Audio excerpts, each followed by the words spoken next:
Ladies and gentlemen, if I could have your attention, please. It's fantastic to be here this afternoon and to introduce the Honourable John Barilaro, your local member and the Deputy Premier, and importantly the Minister for Regional Development. Could I acknowledge the traditional owners of the land on which we're meeting today, Narragaud people, and pay my respects to their elders past, present and those that are emerging. For the last year we've been doing some fantastic work with your community about the next phase for planning and development in Jindabyne called Go Jindy. I've had the very distinct privilege of being a part of that work and working with the community group, and this is the next important step along the pathway, but it's not for me to talk about that. Could you welcome John Barilaro? Thank you, Gary, and can I also start by acknowledging the traditional owners of these lands and pay my respect to elders past and present. I of course want to acknowledge the local mayor here, Peter Beer, and all those councillors and all those business leaders, community leaders, all of you for turning up this afternoon.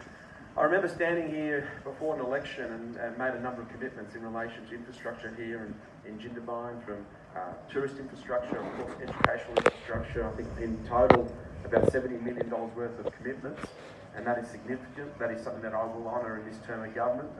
You know, if you look at my track record, I don't just make promises, we deliver.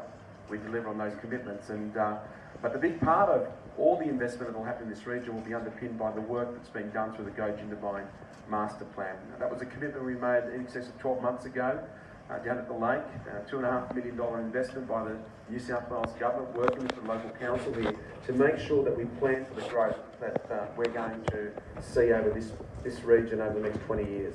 But we all know, because of Snowy Hydro 2.0, we know that we're now becoming a tourist destination beyond winter, that growth is going to put stress on local infrastructure and this region, and we need to get it right. We need to get it right for the community, that this continues to be the fantastic place to live, raise a family, but it also needs to have the services and the infrastructure that allow us to do that. The second part is to make sure we continue to understand that one of the greatest assets we have in this region is the mountains, Kosciuszko, and that as a tourist driver. We live in an area that tourism is at the heart of everything we do. With it comes, in some cases, the benefits, but other times it also brings some obstacles and some barriers that we need to work through. And that is the key to everything that we're doing through the Go Jindabyne process. And Go Jindabyne has been a fantastic piece of work that we've been working with the community. The community is at the heart of it. Like I said, we've made some election commitments about what we're going to do going forward. We want to make sure when we make those commitments and when we deliver that infrastructure, it's in the right place, in part of a broader plan for Jindabyne. But during the Go Jindabyne process, we've also realised the importance of the connections into Jindabyne. So this announcement today is about making sure we also build on the infrastructure that bring people in and out of Jindabyne, the connectivity, tourism being a driver, understanding how important COSI is, the resorts, and how we better play in this region, including right down to the Port of Eden, an international gateway, a new cruise gateway, and on the other end of this highway is, of course, Canberra International Airport. So there is going to be a lot of growth coming from Snowy 2.0, but tourism will be at the heart of it, turning it into a 12-month destination. It's good for business, it's good for community, it's good for services, it's good for growth. To do that well, we need to go beyond what we're doing with the Go Jindabyne process. So for those that are concerned, no, we're focused on Go Jindabyne and we'll be out shortly, as we said, with the final report, making sure we clearly pick up all the pieces and all the issues that this community says are their priority when we start making investments, including the investment announcements we made during the election. So that'll be a big part of what we're doing, and all that'll feed into today's announcement. So today's announcement is about what we call announcing for this region, the Snowy Mountains region, a special activation precinct. Now we've done that in Wagga and we've done this in Parkes. Parkes, the reason we did it in Parkes was because of inland rail. It's turned Parkes into an inland port, and because of the opportunity, the catalyst being inland rail, we've been able to drive significant investment that has now attracted some significant businesses like Pacific National, who run the rail logistics company. Off the back of that, we're seeing other interests from other companies to move to Parkes. So we've had to manage that on behalf of Parkes Council. We build all the infrastructure, we attract the investment. There's incentives for, of course, incentives for businesses. There's a concierge service. More importantly, it takes out the long delays in planning, which has always stifled and held back investment in regional rural New South Wales. So by announcing a special activation precinct for this region, we know Snowy 2.0 is going to put a lot of pressure on us. We know that the tourism opportunity that is ahead of us, with the investment that's happening around us, and of course what's happening here in this region, we need to have a better approach, a new approach.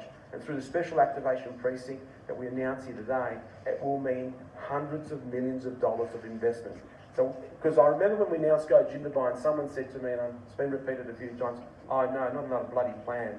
Well, this takes the plan to delivery, because the SAP will actually mean that the money that we've legislated from Snowy Hydro into the Snowy Hydro Legacy Fund, the $4.2 billion that was set aside for regional rural New South Wales, that money becomes available for the infrastructure spend in regional rural New South Wales. We announced 5 categories: water security, connectivity, road and rail. But the key that I'm talking about today, we also announced that that fund will fund special activation precincts, building the infrastructure that unlocks this region. Connectivity, transport, making sure all the tourist product is diverse and growing that tourism product, understanding the connections between the outer regions, across the mountain, down the highway.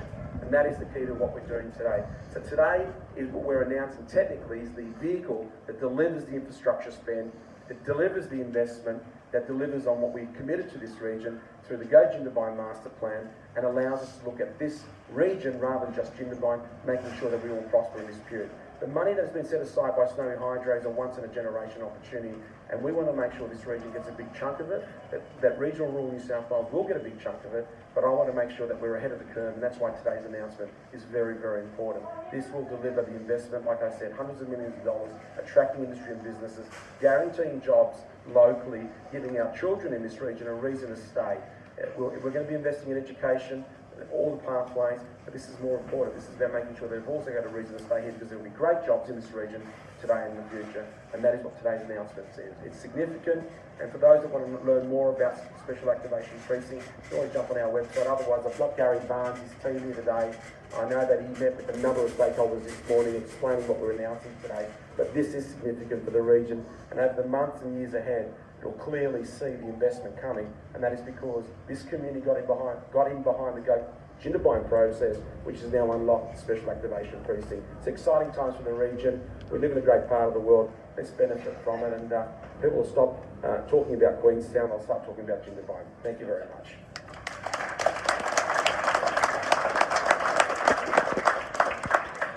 Thanks, Barra. Could I introduce your mayor, your relatively new mayor, Peter Beer, to say a few words. Please welcome Peter. Thank you, Gary, and thank you, John. What wonderful news that was when we've just heard. I think it was Martin Luther King said once upon a time, I had a dream. Well, I think all of us in Jindabyne and the surrounding areas have always had a dream. And guess what? We've now got some funds to actually make that dream come alive. So when you wake up in the morning, it's not just a dream, it'll be something underway for the growth and what John's just talked about. It's rather wonderful to think that this wonderful place that we live, where we sit, sunshine coming down, plenty of water, how blessed we are when you compare us to the rest of New South Wales and what they're going through. But isn't it even more wonderful when you consider what our future has in front of us? I've never heard of a SAP. I thought it was something was your description of some person. But wonderful, that's what makes the dream come true. That's the funds being provided for it. And it is up to us as a community to actually get behind, continue to be behind, to get what we want around here, not just for us, but for the whole of the region. And for that sake, that space, even Australia, because we are a premier ski winter resort, I believe, already. So it gives me great pleasure to once again thank our Deputy Premier. Thank you, John. It's been a pleasure working with you. And Gary has promised to be a constant visitor up here. I think he said, you ski, Gary? No. Oh, we have to thank you to do that. With that and the team working, we expect great things in this part of the world, and it will flow through to the other parts of our local government area. To the councillors that are here, like I won't mention it because I'll probably miss you. Thank you for attending. It's good to see you supporting this great project. Thank you. Thank you very much, Peter. Can I just say thank you to the reference group, both the public servants and the community people. In listening to them, they really don't want a Queenstown, but maybe a Wanaka, because Queenstown's pretty shitty sometimes. And we can learn from the things that went wrong at Queenstown and turn it into something better. The something better that's about to come is some sandwiches that we put on, and please hang around, and I know that the Deputy Premier will be involved in probably a press conference now, but he'll be available to mingle amongst you, and I'm happy to be hit up for questions as well. So thanks very much. Where are the sandwiches? Oh, there they are. There's 4 of them. So thank you very much once again, and feel free to enjoy some sangers, and we'll catch up. Thanks.